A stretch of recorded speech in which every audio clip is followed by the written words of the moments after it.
ناظرین، ریحام اب بہت زیادہ پریشان ہے کیونکہ ٹی نے اس کو ایسا دھوکہ دیا ہے کہ جس کے بارے میں وہ سوچ بھی نہیں سکتی تھی۔ وہ بہت زیادہ اداس ہے، پریشان ہے، کیونکہ اس کے بیٹے موسیٰ کو جب سے اپنے باپ کی دوسری شادی کے بارے میں پتہ چلا ہے تو موسیٰ تو بہت زیادہ غصے سے بھرا ہوا ہے، اور اس نے صاف صاف کہہ دیا کہ جب تک آپ معصومہ کو نہیں چھوڑیں گے، میں اور میری ماں آپ سے کبھی بھی راضی نہیں ہوں گے۔ ناظرین، ڈرامے میں آپ نے دیکھا کہ معصومہ ٹی کو اپنے گھر بلاتی ہے۔ پہلے تو ٹی انکار کر دیتا ہے کہ میں تمہاری کوئی ہیلپ نہیں کر سکتا، لیکن معصومہ رو رو کے اس کو فریاد کرتی ہے کہ میں تمہاری عزت ہوں اور اس وقت بہت زیادہ مشکل میں ہوں۔ خیر، رات تو گزر جاتی ہے، لیکن اگلے دن ٹی اس کی طرف جاتا ہے۔ معصومہ ٹی کو دہائی دیتی ہے کہ پہلے تو تمہاری بیوی کی زبان کی وجہ سے میرے باپ ناحق اس دنیا سے چلا گیا، اور پھر اس کے بعد بھی اس کو چین نہیں آیا۔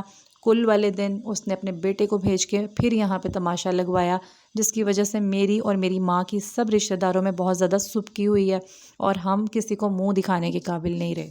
وہ ٹی کو یہ بھی بتاتی ہے کہ کس طرح موسیٰ نے گن اس کے اوپر تان لی تھی اور اس کو شوٹ کرنے کی نیت سے آیا تھا، لیکن سب لوگوں نے بچ بچاؤ کروا کے اس کی جان تو بچا لی، لیکن سب لوگ بہت زیادہ باتیں کر رہے تھے۔ ٹی معصومہ کی یہ سب باتیں سن کے ایک دم چکرا ہی جاتا ہے، اور اس کو تو یقین ہی نہیں آتا کہ موسیٰ ایسا بھی کر سکتا ہے۔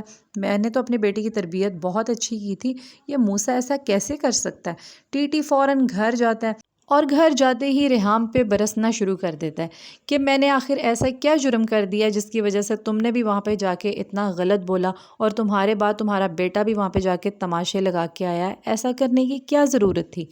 اپنے والدین کی تکرار سن کے موسیٰ بھی آ جاتا ہے، اور وہ بھی ٹی کو کھری کھری سنا دیتا ہے کہ آپ اس عورت کے لیے ہم میری ماں سے لڑ رہے ہیں جس نے اپنی عزت بیچ دی دولت کی خاطر۔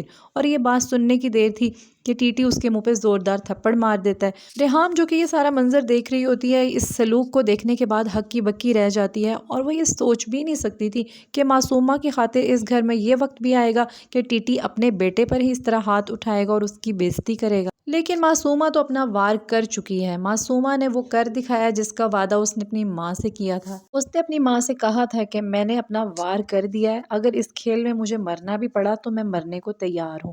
اس نے ٹی کو الٹی سیدھی شکایتیں لگا کر ٹی کو اپنی ہی اولاد اور بیوی سے بدظن کر دیا، اور اس کا نتیجہ یہ نکلا کہ اس نے جا کے اپنی ہی بیوی بچے پہ برسنا شروع کر دیا اور اس پہ ہاتھ بھی اٹھا لیا۔ ناظرین، ریحام جو کہ اس ساری سچویشن سے پہلے ہی بہت زیادہ دکھی ہے، بہت غمگین ہے کہ اس کے شوہر نے ہی اس کو دھوکہ دیا ہے اور اس کے اوپر سوتن لا کے بٹھا دی ہے، تو جب یہ دیکھتی ہے کہ اب اس کے بیٹے کے ساتھ بھی بہت برا سلوک کر رہا ہے اس کا شوہر، تو وہ بہت زیادہ دکھی ہو جاتی ہے، اور وہ ٹی سے کہتی ہے کہ تم اچھے ہو، ایک تو جرم بھی خود کرتے ہو اور ایکیوز بھی ہمیں کرتے ہو، یہ کہاں کا انصاف ہے؟ لیکن ٹی کے سر پہ تو اب بھوت سوار ہے معصومہ کا ساتھ دینے کا۔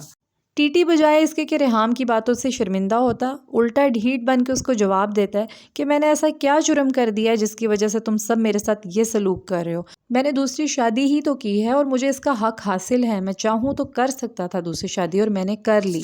ناظرین، آگے ڈرامہ سیریل بسمل بہت زیادہ انٹرسٹنگ ہونے جا رہا ہے، کیونکہ معصومہ اب کھل کے ان دونوں کے خلاف سامنے آ چکی ہے، اور اس کا بس نہیں چل رہا کہ وہ کسی بھی طریقے سے ان دونوں ماں بیٹے سے اپنی باپ کی موت کا بدلہ لے۔ تو ناظرین، آگے قسط میں کیا ہوگا یہ دیکھنے کے لیے ہمارے چینل کو لائک اینڈ سبسکرائب ضرور کریں تاکہ سب سے پہلے ریویوز نوٹیفیکیشن آپ کو ریسیو ہو۔ Thanks for watching video. اللہ حافظ۔